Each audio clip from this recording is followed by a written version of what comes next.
Okay, let's let Adam get on here for a second. Okay, so we'll go through the itinerary like we did last time. And then we did have a few questions come in. And then if we get people that are just asking questions, we're just gonna go with it. Okay. Is that cool? Okay. I want to give Adam one more second. Make sure you're ready. I'm on. Okay. All good? Yep. Okay, fantastic. Okay, guys, give me 1 second. I'm going to set the live up and I will be right back.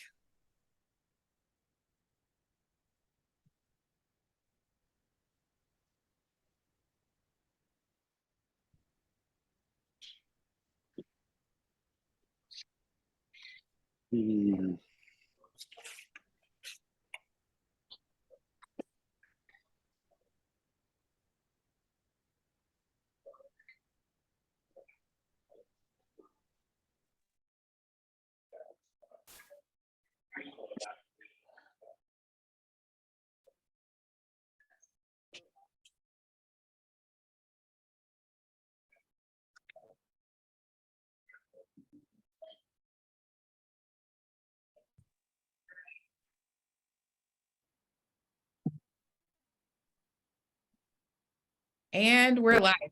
Okay, hi everyone and welcome to our April Roundtable. We are honored to have Chef Adam Hegsted and Chef Aaron Fish of Eat Good Group with us to talk to us about what it takes to open up a restaurant. So they have multiple concepts within their restaurant group and they really have the art of opening a restaurant down to a science. So we wanted to bring them in and give you all the opportunity to ask any questions in case you're interested in opening up a restaurant. So I'm going to introduce them really fast. Chef Adam Hegsted's Eat Good Group is devoted to serving delicious food while celebrating the Inland Northwest and continuing to be a pioneer of culinary innovation and employee success.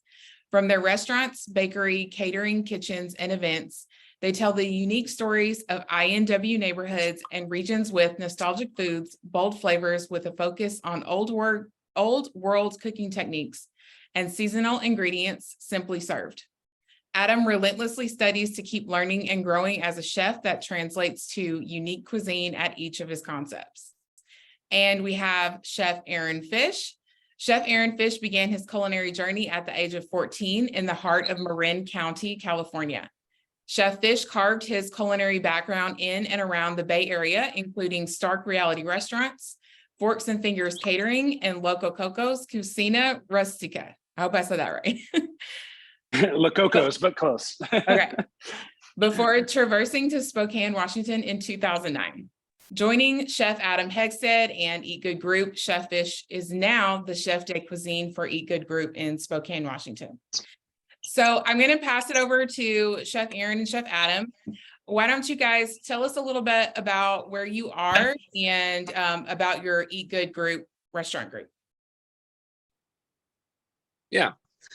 So we're over in Eastern Washington and Northern Idaho, and really I started the group about 2013, and the idea was really just to have one restaurant that was local, seasonal, kind of focused, but that that slowly turned into 10 restaurants and a brewery, catering company, and a lot of different things. We have a couple other companies that are intertwined into that, but really it all started by, just really helping to build the community within, doing things for, I did a pop-up restaurant where I was doing for 30 people once a month. We did in all different kinds of places, vineyards, rooftops, beaches.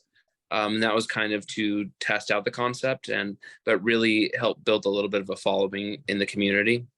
And then we do a lot of volunteer work too, and as much as we can to help integrate into the community and make sure that we are doing our part to, get people excited about what we're doing, as well as being a good community member. So, and then also, hi everybody, I'm Aaron, by the way. So, I mean, we also are like really driven about, I think, creating careers for people in the hospitality industry, where historically it's kind of, not that it's like a dead end job, but that, you can max out or burn out, or, where do you go from here? Where do you go from there? And so we're just trying to create our own culture in our restaurants of just being able to have that, being able to have careers. I mean, like Adam and I are very fortunate to have grown and built this company and get where we are, and we're all dirty line cooks too, and then we're able to do this. And so I personally, and I believe Adam's the same, is that we just want to create those opportunities for people, whether you're front of house, back of house, whatever position you're working in, and have those opportunities where they can make a living wage and have health insurance and be proud of what they do. Yeah, just like a normal job, being able to have, all of those things, 401k and the things that you normally don't get in a restaurant. We try and provide those to create, a better, lifestyle. So, I mean, we're pretty fortunate and feel pretty excited about the future and the way things are going. Obviously, we've been with COVID, that was a very difficult time for us, but it also was a time for us to reflect on things, the growth of the company, the way things were going, and what things we should be concentrating on. And like I said, the community is one thing that kind of helped pull us through that, as well as the employees that were in our company. Okay, so we have a little bit of an outline here for you guys. We're going to start all the way from concept, and we're going to work our way into what it takes to launch. And if you're streaming on Facebook, you can drop your questions in the chat and I will bring them over. Or if you're here with us on Zoom, you can put your questions in the chat. And just as they come to you, go ahead and put them in and we'll make sure they get answered. Why don't we start at the very beginning with, I have this idea that I want to open up a restaurant. What do you guys suggest if I came to you and said that? Yeah, so really, the way that we test out an idea is we will do a pop-up. We'll do, like I said before, I had the pop-up called Wandering Table.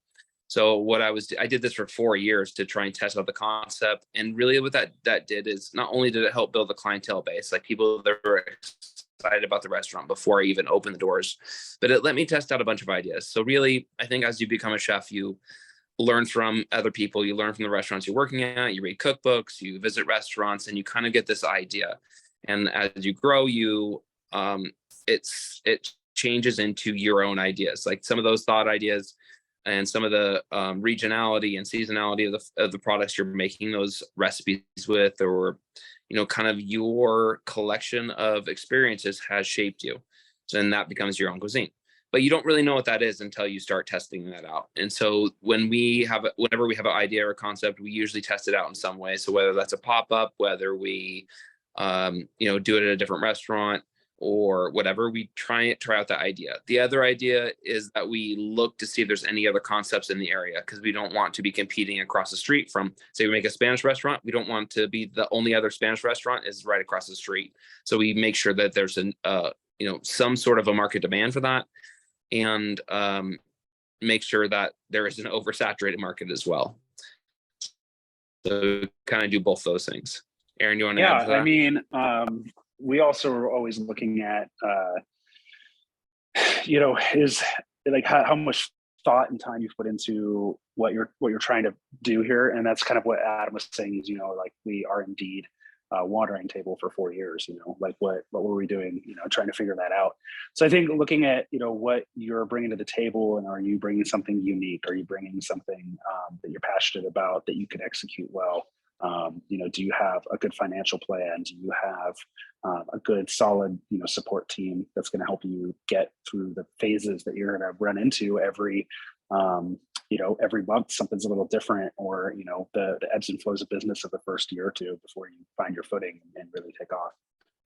Well, then how do you create your authentic voice? Like through your experiences, like you can't do, if you've never been to a French restaurant or been to France, never experienced that sort of cuisine, how do you create a French restaurant? That's not probably, with a bunch of research and a couple of years of,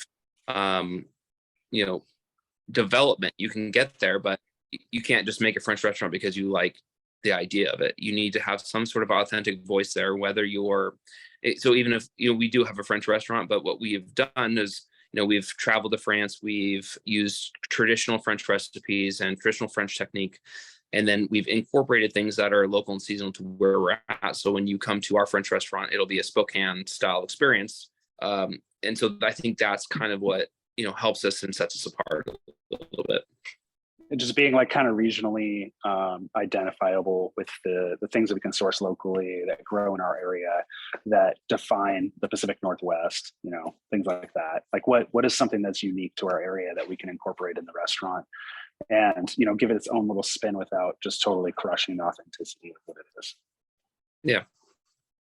So that's step one. And so also I put the link to Matthew McKeon's post where he talked about when he transitioned from the food truck to his brick and mortar location. So that is in the chat here. And this is a great example of what they were just talking about of testing out the concept where it's less expensive for you to try it out in a food truck, validate your concept, and then get into a brick and mortar space. I would say developing the concept is the fun part. So like the actual building the restaurant's a little bit tough and stressful, but I think, the more time and research you put into it, the easier the rest of it comes together. So, yeah. Okay. So now what's next? I have my idea. Let's say I've done a couple of pop-ups. Yeah. So next is, number one, there's a couple pieces there. So you have to find a location. So location is obviously important. There is some restaurants that do better than others at destination spots. So we have a couple places that are a destination restaurant where people go out of their way to go to those restaurants, and they're maybe not in the best, most populated locations. Or there's the other method of just finding a place that's really popular. Like if you are a downtown and of course there's rent, so costs that go with the rent per square footage in a popular restaurant space, or a downtown location is going to be more expensive. So you have to create that destination. Even if it's like really great Mexican food, or really great whatever concept it is, you can create a destination restaurant through having high quality service and food. It's not necessarily all about location. I know people say location. Location does make it easier, but it also is more expensive and there's a higher overhead. So that's one piece of it, is finding a great location, making sure that you are filling a niche and are not being competitive. No matter what, you are going to be competitive with other restaurants, but you're not eating next door to another style of restaurant that's similar to yours. I think what's important for us too is when it comes to location, is something that's like authentic and different. We're always trying to find something that has, like, the building has some characteristics that speak to the vibe of what we're trying to create, and the brand. Which, I mean, not everybody can always do that. Sometimes you have to just kind of get what you can get. But I think that's important too, because you're creating a space, because it's not just about the food, it's about the experience too. Well, and then the other part is, like, once you find a building, is like building that relationship with your potential landlord, or the person you're leasing the space from, is because it's a real relationship there. And that's not always, that is difficult to find, but it's important because COVID's a great example of that, where you need a little bit of flexibility on paying your rent, or you need a little bit of there's a plumbing issue, or there's something that happens. You can't have somebody that's just going to be like, no, it's not my problem. Although that does happen, it's nice to have a relationship with the person that you're leasing from, so that you can go back to them and just a real partnership where they see that you are paying rent to keep their building, and vice versa. So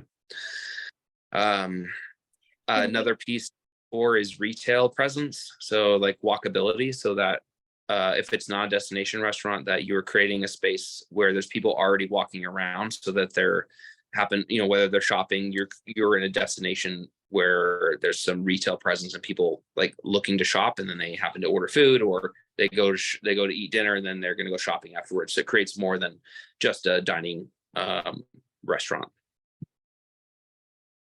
Could we also touch on budget here, since we're pretty early in the process? Because that was a huge part that we had talked about as far as operations and planning that out and giving yourself some space to breathe. Yeah. the budget is difficult. You want, again, it's like planning on every step of the way. It's like making sure that you have enough money for not only the equipment, and you have enough leeway, like maybe 6 months to a year of rent saved, put away if possible. And then also making sure that you have power and water, and you have enough operating cash, because what we've seen, and we've done this a lot of times, open probably 20 restaurants, is that we usually break even or lose money for the first year or two. So you need to have enough money to fill that cushion so that you can survive to get past year two. As we all know, the restaurant industry is like really low margins. So those margins get eaten up really fast in messed up food cost and theft and employee training and turnover. Like all those things get eaten up really quickly, and it takes us, and we've done it a lot of times, a year or two to get that figured out. Aaron, you want to jump on that? Yeah, I mean, sorry, I was just reading the question from Chef Paul about 1.2 million to start. I mean, that really just depends on like the location and what you're trying to do. So I mean, because like Adam touched on all those things, but we're talking about like first food orders. I mean, you're filling out an entire pantry, so you might think like your normal weekly food budget, where you work currently, is like $4,000 a week is what you're spending, depending on what your weekly sales are. And that's like a lower restaurant, I mean, if you're opening, you're filling your entire pantry, you're looking $10,000-$15,000 in your first week of just bringing in fryer oil, disposables, like everything that you can possibly think of, gloves, herbs, proteins, French fries, all those things, cleaning supplies, anything that's your linen company, if you're writing with a linen company. There's just so many different things that you've got to plan for every single thing, and make sure that you have that extra capital to be able to float that, because you are going to have, depending,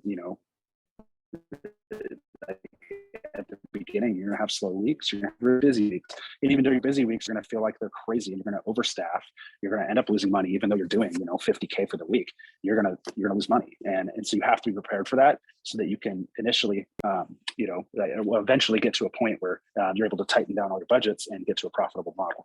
Like we always budget for being over in labor, over in food costs for the first couple months, because we know that 20% of the people we hire are going to turn out to be dirtbags, and we got to, they leave, or they can't handle the pressure, or they're just not the right fit, like any of those things.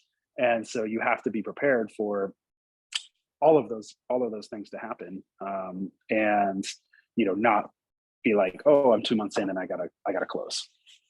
Well, part of it too is that there's an ebb and flow. You open the restaurant and you get a big push initially. After about 6 months, then you sort of lose that, or you gain momentum. Could go either way, but you kind of have to reevaluate staff, and that all costs money. All those, and like I said, after that period of time, you kind of reevaluate food cost, your liquor cost, all those sort of things, and all those things cost money. And no matter how many times we do it, we kind of run into the same things over and over. And really, it's just you just have to have it in your budget and have enough money to float through that period, because it's rough. It's rough every time. But like you said, every restaurant's different. I mean, we have some rents are $10,000, some are $3,000. So it's all how big. Well, and if you're doing something that's a smaller restaurant where it's you and one or two other people in the kitchen, and you've got one or two front of house people because you can only seat 20, or it's a fast casual concept. I mean, there's all these different factors plug in to create different situations. It just depends on exactly what your model is, and then you have to take that and go, okay, this is how I'm going to be successful. So yeah. Oh, are you reading the chat? Dirtbags. Well, and yeah, it's like even with our bar situation, depending on what kind of bar we're creating, depends on how much liquor inventory we have, or wine program or beer program. Any of those things can fluctuate the price and the cost of your inventory, whether it's high. I think to answer Chef Paul's question really quick, I just use the term dirtbags, but really, I mean, we try to hire for attitude more than skill level. Obviously, you need a certain amount of skill level for specific roles in the company. You know, obviously, our managers can't not know how to do anything. But as far as, you know, we want to be able to grow our company with our employees. So if we can hire somebody that has a good attitude, maybe doesn't have the cooking skills, and we can take the time to train them and grow them, and you're going to see a longevity with an employee significantly longer than somebody that you bring in that has a skill set that is just, you know, a mercenary that's going to go to the next restaurant for a 50-cent raise. So weeding them out, though, I mean, in general, it's just a matter of, you know, if you can't do the job, you can't do the job. But we are always about trying to give people chances and get them to, you know, be able to work with us and help us grow and be a part of a good team. I mean, that's like, I think what it's all about, you know. We would rather have someone, you know, fit into our system and like want to grow with us and be with us long term than letting them go. Like 100% of the time, but just some people, you know, whether it's their experiences they've had before or they're just don't like our vibe. I mean, just sometimes it just doesn't work. We, you know, we make a lot of stuff from scratch, which is a pain in the ass. And some people just don't want to do that. They want to just work online, get a paycheck and go home and not have to worry about whether their station is stocked the next day or, you know, anything else is happening. So I think titles are important for just because people get hung up on that a little bit and they want recognition. Is one way of showing recognition. It doesn't cost any money. So it is a little tricky. There's obviously a fine line there with like people getting egos and getting kind of stuck on that. But I would say it's a cheap tool for using recognition and moving people up throughout the company. I mean, I remember being my first sous chef position, and I wanted that coat with my name on it so bad, and that was so important to me. And then once I got the coat, I didn't care. Yeah, it was pretty funny. Not giving names, we've just said like you're a level 1 chef or a level 1 cook or whatever, and people, it just isn't satisfying for whatever reason. So people kind of get stuck on it a little bit. I saw something about an incubator too. I think there is a couple of restaurant incubators. I just don't know of any. I think that would be a really cool idea. I know there's like tech in it, incubators where people can kind of come in and learn. They basically get a mentor. They get to learn how to build a restaurant, how to do inventory, do all those things that you don't learn. Even when you go to business, like even if you go to culinary school, then you're not learning about the business side of it. If you go to business school, you don't learn about the people side of it as much. And so I think that that would be a really cool idea if there was something. So if anyone knows, please share. I mean, we also do that with some of our chefs. So, I mean, we've had chefs or managers leave our company to open their own concepts, and we still continuously work with them to help them be successful. I mean, we have one chef specifically that, you know, I went and washed dishes, you know, his first couple nights and helped him out because he worked for us for like 10 years and he was awesome. And, you know, we want that ability to be able to like assist them. And even if it's just giving them like some of our systems, like our budget schedulers, you know, setting them up with, you know, some of the vendors that we used and helping them get better pricing. I mean, and for us, it's like, so that's kind of, I guess, a form of an incubator in a way, because we're kind of self-incubating inside our restaurant group, teaching people how to do these things and then supporting them when they leave, you know, and trying to help them. Selfishly, we want to go eat at their restaurants. We want to kill it, and we want people to make restaurants and concepts. That's part of our idea, is to grow the people that work in our company so that we have great places to eat, great places to go, and help build that community. Yeah. So I have a question going back to menu design. This is from Chef Paul. Do the menus need to make sense itself, or do you need a regional theme, or can you be willy-nilly and just put stuff that you like?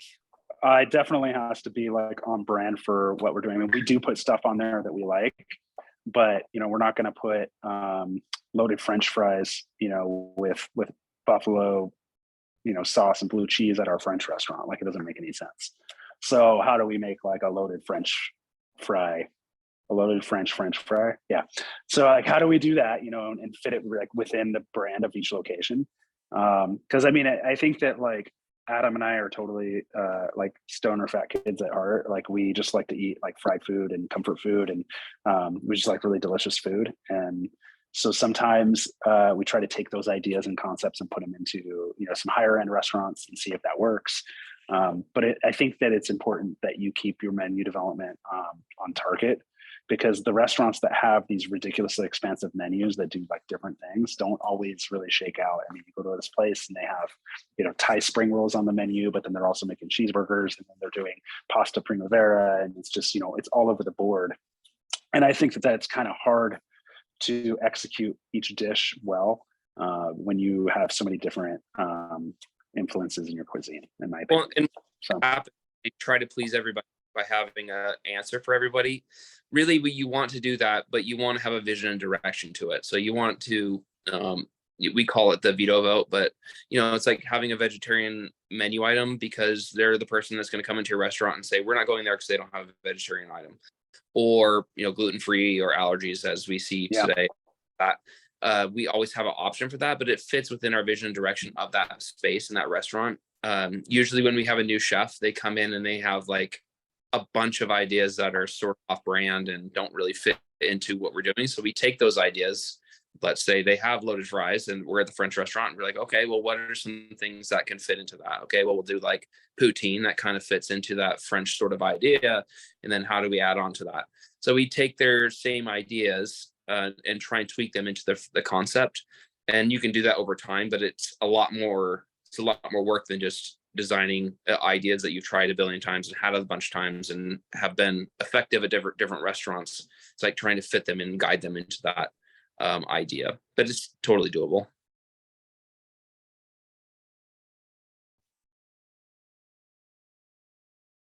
Okay, I'm reading this comment from I think- Chef Paul. Okay, so I think he's hopping out.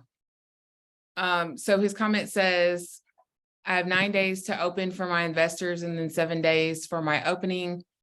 It was $10K to stock my kitchen, a lot of training to do. I use titles, but they have to earn it. Salary, paid employees, all the way down to my lead. So I'll touch on investors a little bit, just because that's brought up on there. But so it is tricky to find someone that is going to invest in you.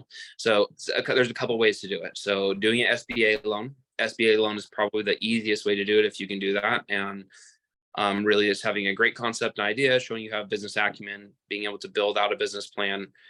But on top of that, you need to have a little bit of assets on top of there. So that is a little bit tricky for some people, especially starting out.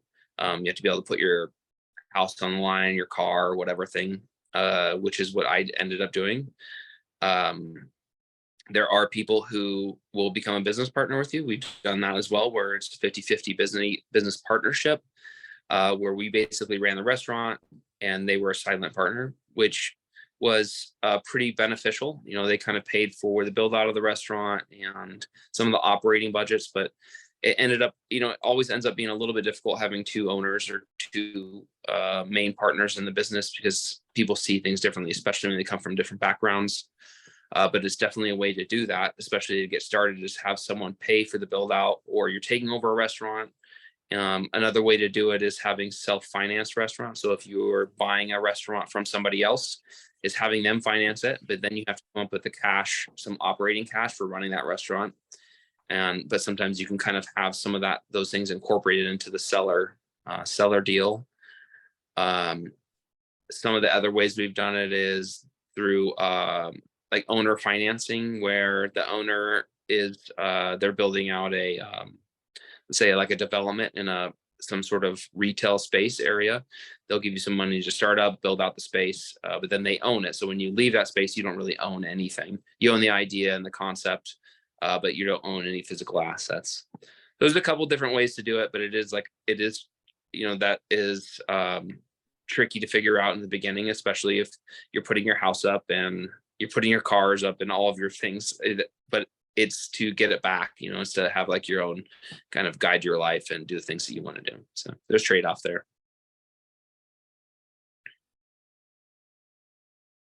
We missed, what's next? Okay, so next is, so Alexandria asked, I think we've covered this. She said, how did you start your first business? Food truck here. They have requirements to get funding or business loans. So I think we covered that. And that's also Yeah. so they are a duo. Okay, so why don't we talk a little bit about marketing and what it takes to actually get people into the restaurant? Okay. So with marketing, that's where that pop-up kind of idea really helps. What we did for doing that pop-up ahead of time is it really helped kind of build the name of what we were doing, and we were able to have real-time feedback. So when we were we were showing off some of the concept and ideas we were doing, we got feedback real time from the people that were eating the dinner. So we did that a few times, but it also helps build some of the marketing and idea for people in the community for what you're trying to build. And then outside of that, we do a lot of guerrilla marketing through social media. So we try to get the word out ahead of time. We'll do some influencer invites to pop-ups, and we'll do obviously ask all of the local papers and local news writers to come and try out our pop-up and kind of get a little bit of a vibe going ahead of time, but also asking some of the people that are involved in the restaurant to share it and kind of talk about it in the community on social media and in newspapers, and get some write-ups and things like that. All those things take a lot of time, obviously, and they're just very tricky to do. We also like to involve other local chefs in the area, some of our friends, some people who maybe we aren't friends, but like we respect what they do, and we don't know them super well, so we try to get them down to the restaurants and try the food, hang out, get them excited about it as well, because we get excited about their restaurants. So just kind of doing things like that. I think just constantly, like Adam and I are always like sharing stuff about our restaurants online, trying to build our social media presence to help the restaurants as well.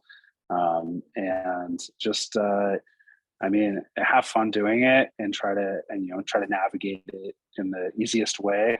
It's kind of hard because it's there's a lot of moving parts, but well, and actually you don't want to like brag about yourself, but that's like part of it. Part of the marketing tool have is that people want to know about chefs. They want to know the food that's coming out of the kitchen, and so like just showing that off on in social media and kind of talking about that in local news. Getting on the local news is really pretty easy. You can call and ask. They're always looking for content. As far as like local news channels, like in the morning show, there you can almost always get on there. And then it's just like kind of constantly doing new content, putting yourself out there. I'm not naturally someone who really likes to be in front of the camera, or so I kind of have to force myself to do it, but it's like great marketing for our company. And so me and Aaron both constantly trying to figure out ways to showcase that a little bit and showcase the food or things that we're doing within the restaurant. And then we're always doing things like this. Like we try and, it's like putting ourselves out there and just being a part of the community. Yes. Chef Cam, you there? I'm going to drop a link here in the chat. Chef Cameron actually has been posting inside of 1807 about his restaurant that he just opened up.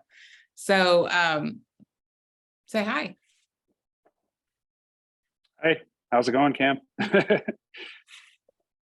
You're on mute.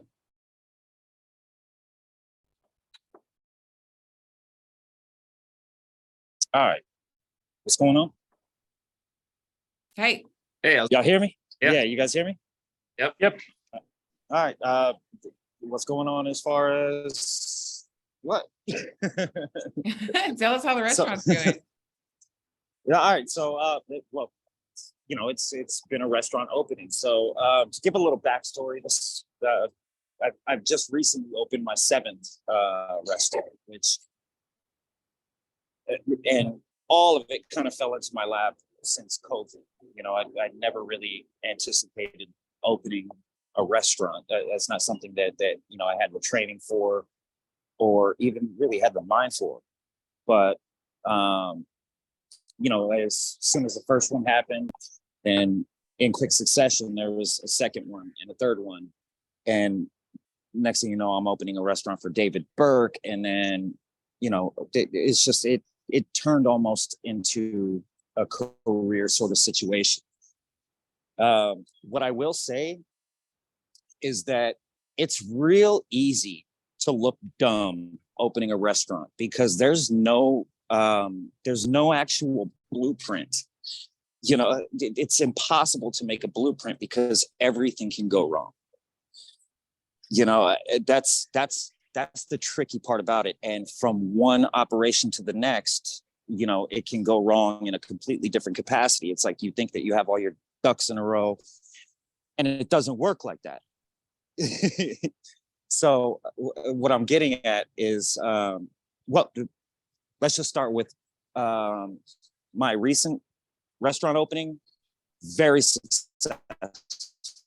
We're having more issues with front of the house rather than back of the house, which is kind of the reverse of what it should be.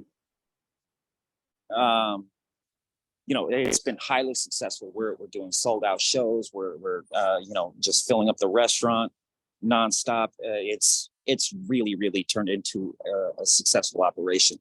But with that, that comes from the experience of opening multiple restaurants prior to it and being able to, navigate through the issues that will happen. And Adam, Aaron, you guys know it's not the same from one location to the next. Yeah. There's always some variable that catches you with your pants down. and how to navigate that. That's really what it comes down to in terms of the resolve, for opening a successful restaurant is, being able to navigate those sort of issues, the small wares and making sure that all the appliances are properly placed, the design of the kitchen, all that, you work with what you can work with. And if you have the opportunity to actually design your own kitchen, then, it makes it that much easier. But there's so many moving parts, so many that are so easily overlooked, especially from people that, have never opened a restaurant. And I feel like we can agree on that. Yeah. So, just wait till it happens and then figure it out. I mean, you have to be totally flexible. And I think that's what you're getting at. You don't know until you get there, and then you figure it out. I mean, it's very tricky. You're throwing a curveball. Right. and those curveballs will come and in a different way every single time. So, as far as being able to write a blueprint, I could write a fucking blueprint all day long. It doesn't work like that. Yeah. It doesn't work like that, because what happens when there's going to be a new when in the next situation? Yep. So, what I will say is hats off, to you guys, as far as opening restaurants, because it's no joke. It will determine the quality of the chef. Just one alone. Yeah. So yeah, I think that it took us probably I don't know, until like a year or two ago to actually get really good at it.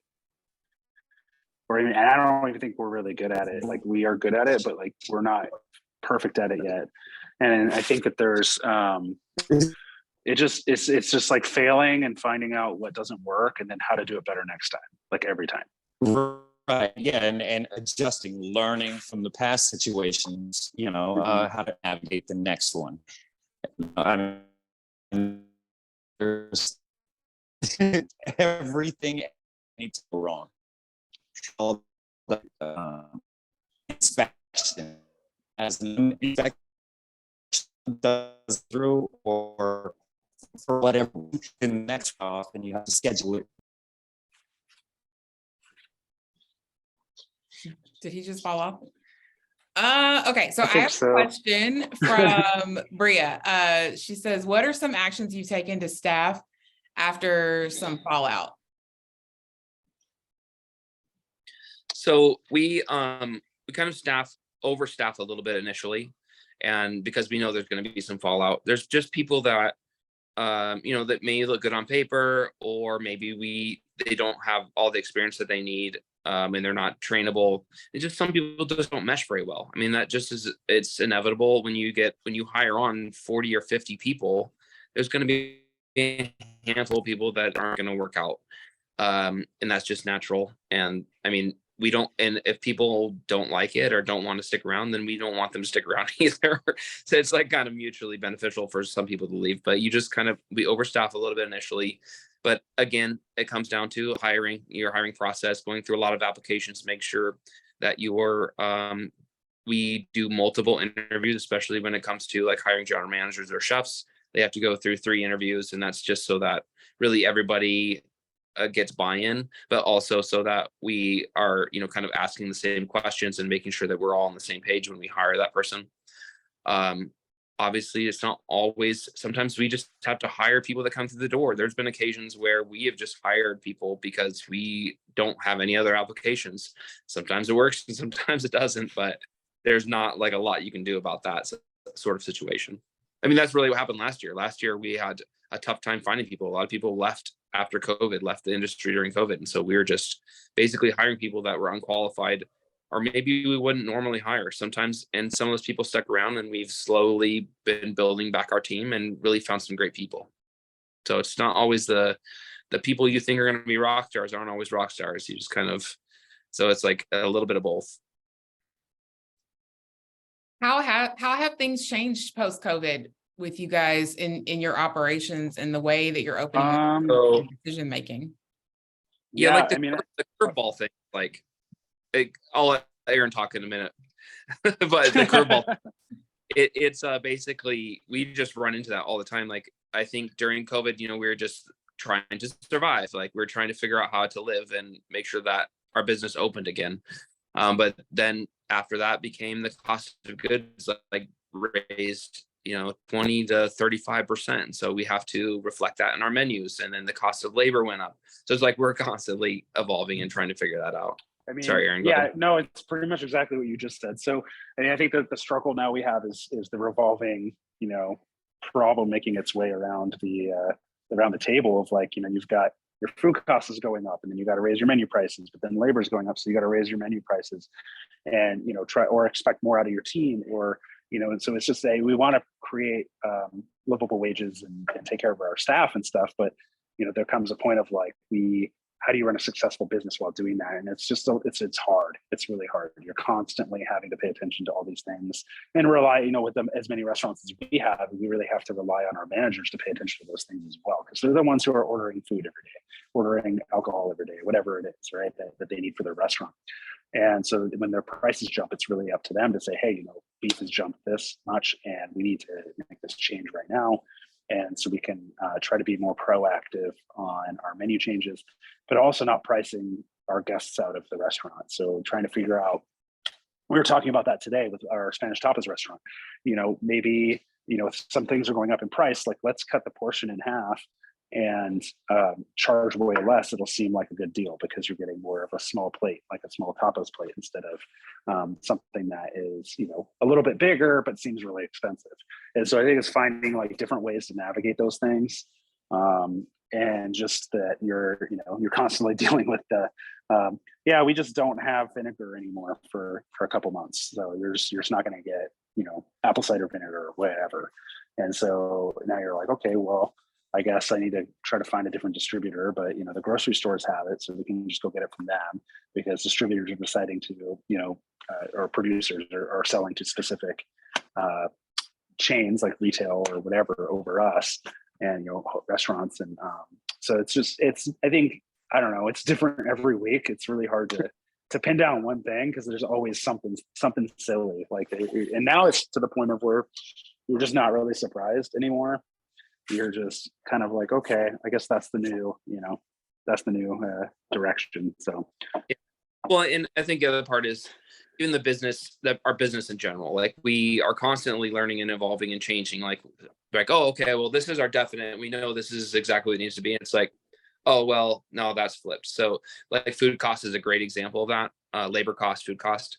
So we've traditionally gone 30, 30, 30, 10. So 30% food cost, 30% labor, 30% overhead, 10% profit. but that model is somewhat flipped. I think that the cost of labor, especially in Washington, has gone up. Our minimum wage is a lot higher. People demand higher wages. And so we've changed that somewhat. So now our labor cost is higher than our food cost.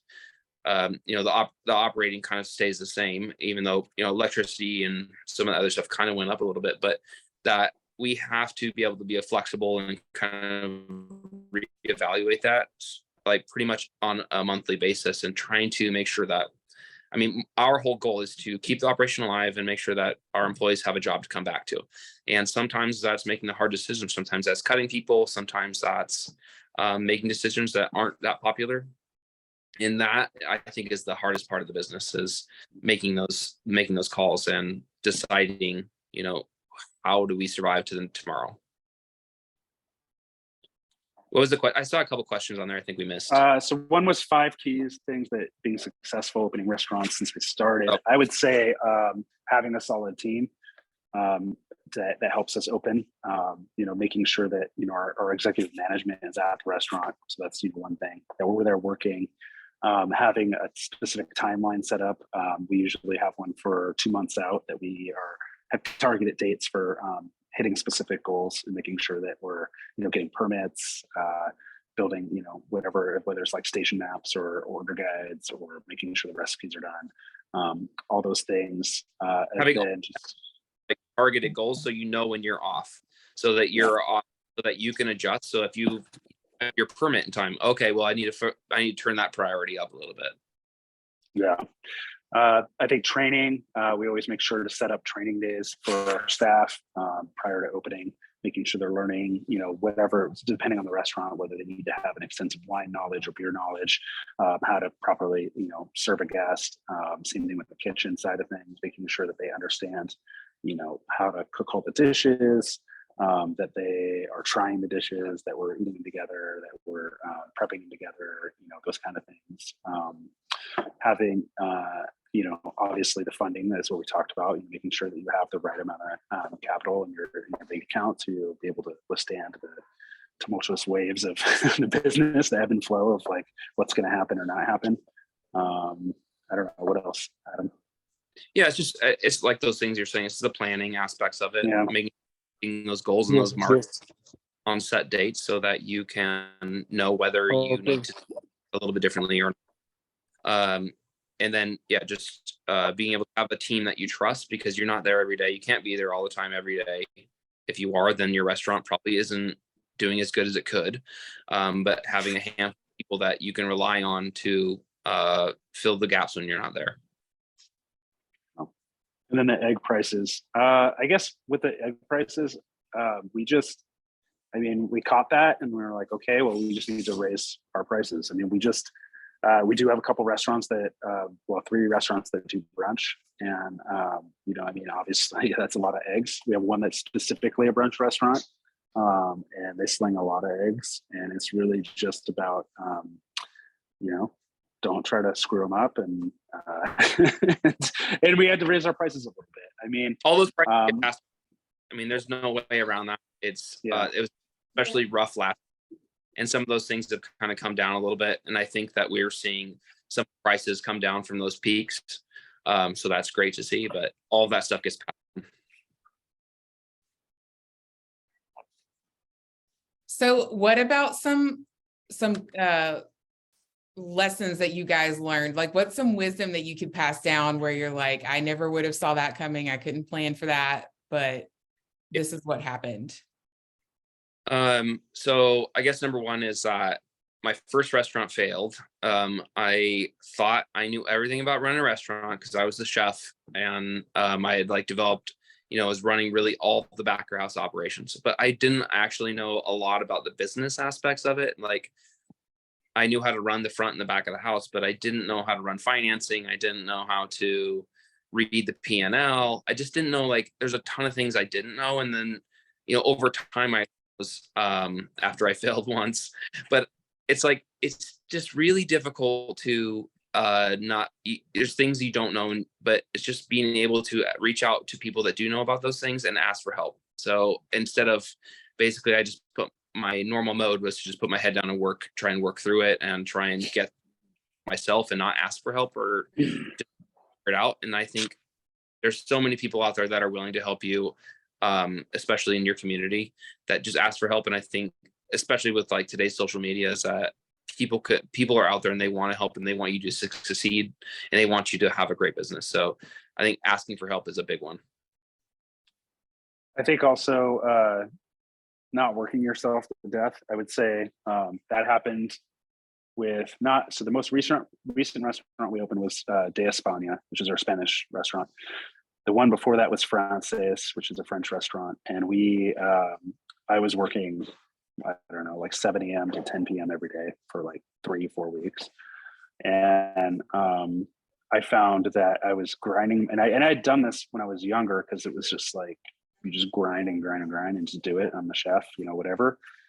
I was finding that I was grinding myself down and I wasn't able to ensure that the restaurant was opening efficiently, and that we were doing the right things and training people the right way. Instead, I was just showing up early every day, grinding, getting stuff done, doing the prep, cooking online all night, and not like really stepping back and trying to manage the team and get them to be able to run the restaurant, so that I didn't have to be there as a cog in the wheel, that I could still manage them and help them, from in a different position that's better for them and better for me.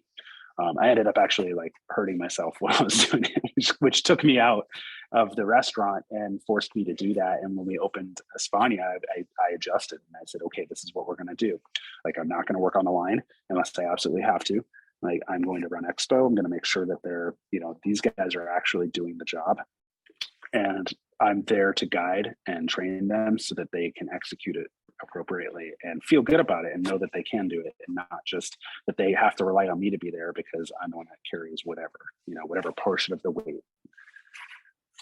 And I think just like trying to look at the restaurant objectively, when you're like working all those hours, it's really hard to step back and look at the operation and see what things need to be managed. You're really being a cook, a cog in the wheel, and that's not really helping your operation. And that's a good way. That's exactly what happened in my first restaurant, is that I just tried to grind it, and it just ended up, you're just losing so much money, and it feels like there's so many holes that you can't fill them all, and because you're not managing. You're just like running, the operation, not even seeing where the money.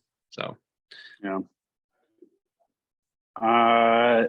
BK asked about optimal team morale and company culture. I mean, really for us, it's just about building the kind of work environment that we want to work in a little bit. I think also just realizing that, I've worked with a lot of burnouts and people who, are not, there's anything wrong with being a line cook in your 50s. Like, that's totally fine if that's what makes you happy. I think that's the most important thing, as long as you're happy. But being able to create like a culture where, maybe that is acceptable, but like the person's happy and working there and they're not just doing it because that's all they've ever done. I think that we try to build like work-life balance. I always try to make sure that I know everybody who's working in all our restaurants. So if I'm stopping by, I'm saying hi, I'm engaging them about their day, like checking out what they're making, maybe complimenting a dish that they put up if it warrants it. Just something that like kind of, if I was in their position, what would maybe, make them feel good if like one of the bosses came in and said something to them, like how can I do that and show them that I'm like a real person too, and and that we're not just corporate lunatics, and that we just have we're all human beings, and we want to be able to have a positive environment for people to grow and have careers. I know I keep saying that, but like it's what I truly believe and what I want for our community and our chefs and front of house managers and everybody. So well, I think like trying to keep a positive attitude, I mean, that's difficult. I mean, especially when you're getting your butt kicked online and you're trying to just get through that night.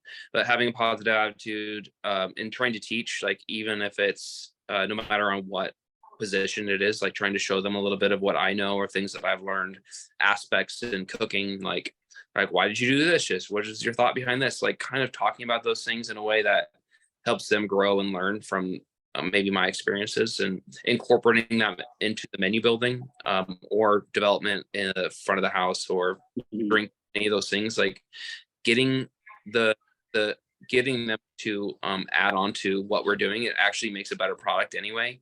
And I think that it helps that, they feel a little bit more invested and happy about things that are happening. Okay, so Chef Cam said to tell you guys that he's getting his haircut and he'll be back if he can. All right. I was wondering, so Chef Aaron was showing us the restaurant before we actually started streaming. Can you show everybody the restaurant? Just turn your camera around. Oh, sure. Yeah, I'll try to do it super slow. So I'm in our Spanish restaurant right now. So I'm just sitting in front of a painting. It's a Spanish idea is a Spanish street, right? Like I don't think it's one specifically. But as you can kind of look around, am I moving too fast? Is it blurry? No. I want to slow down. So you can see we kind of have, a bunch of paintings on the ceiling. We like to do fun artwork stuff. We've got some dancers on the wall over here. We also have a roll-up door because I'm downtown in Spokane right now. So we could roll this up if it was a little warmer. We've got the knitting factory across the street. So we've got some sweet concert venues down here. We're in the entertainment district specifically. Yeah, I mean, it's just like a lot of brick and artwork. That's kind of our style, is just trying to build like fun restaurants that are not only are you enjoying good food experience, hopefully a good hospitality experience, and the environment itself is like interesting. Nice. Chefs that are on the call, do you guys want to unmute and say hi, or do you have any other questions? Also, we have Chef David here, who is Chief Ambassador for North America for the Burnt Chef Project. So Chef Adam and Chef Aaron, if you guys haven't met him, meet Chef David. Ironically, we all kind of cut our teeth in the same area of Oh, of course. Coeur d'Alene. We followed each other quite a bit. Yeah. Hey, what's up, David? How you doing? Good. Chef Dante, I think we answered pretty much everything, right? Yeah, all good. Okay, so I think we are, let me do one more check of the chat here. Make sure. So hi to everybody watching. Oh, Chef Jimmy, he said greetings from Ecuador, chefs. Awesome. Oh, Guy Clark, I think you guys know Guy, right? Is he a friend of yours? Guy Clark? I don't know. He said, don't forget the importance of a solid, soft opening for the local media and a pre-opening social marketing plan. Very important for opening a new restaurant. Yeah. That's So we typically do like Adam was talking about, inviting influencers.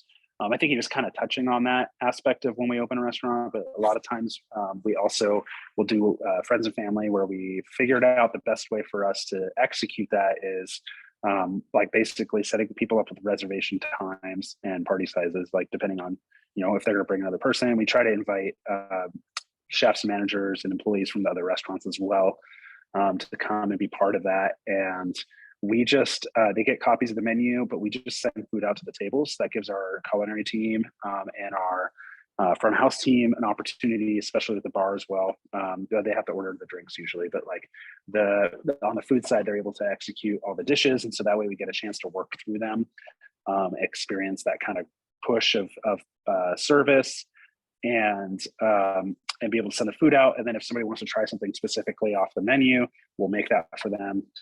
And just kind of create, an opportunity for our entire team to kind of get crushed a little bit, but do it with, friends and family and people who are going to be maybe a little more understanding about, it's every kitchen is awkward at first, even if, we change a concept in a specific location, which we've done, the kitchen line is the same, but the food's different, and it's still awkward to put out the first service or two until, even for a few weeks until you figure out the flow. And we usually are open for and we don't tell anybody, just so we can get a natural flow of customers before we get a giant push from media or anything like that. So we kind of just quietly open first, so we can kick the tires a little bit and make sure everything's greased, and then open to the kind of do a little broader opening, grand opening. Nice. Okay. Well, this was a lot of very helpful information. So thank you to Chef Adam and to Chef Aaron for your time and your knowledge sharing with the community. Of course. Everybody else, thank you for joining us. If you're not a member of Table 1807, please come over and join us. I will drop the link in the chat here. We are also going to be at NRA next month. So I'll be posting inside the group with our booth number. So if any of you guys are planning on being at NRA, come by and see us. And also make sure you're on our email list because we are doing some giveaways on there. Louis, Bria, any final words? Just thank you for everyone who came and supports Table 1807. It's growing. It's always good to see new faces and some familiar faces. And we look forward to seeing you next month on our next roundtable discussion, which Joanna will send out when it's going to be. Yeah. Okay. Thank you for coming, everybody. Thank you. Thank you. you. Thank you.